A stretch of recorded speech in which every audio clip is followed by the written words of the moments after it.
Siya pala si Ariel Moniset. Isa lang naman ang taong marami nang pinatay. Oo, marami na siyang napatay. Mga manok. Dahil pag may dumating na manok sa kanilang bahay, santikon agad niya. Naging maganda ang buhay niya dahil palaging masarap ang ulam. At syempre magaling din siyang magluto. Ito kasi ang nangyari noon. Pumunta ako sa kanilang bahay.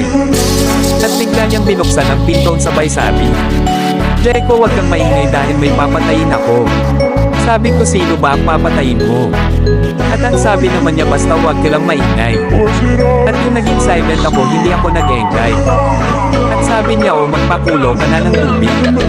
At ang sabi ko naman, "Aanin mo ang pinakulong tubig." Sabi niya, "May napatay na ako. Manok. Kaya magpakulo ka na." At dahil malakas ang porsyonado ko, nagpakulo agad ako.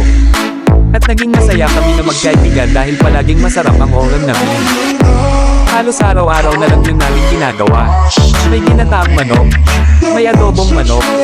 Yan ang tunay na magkikaibigan nagnanakaw ng manok.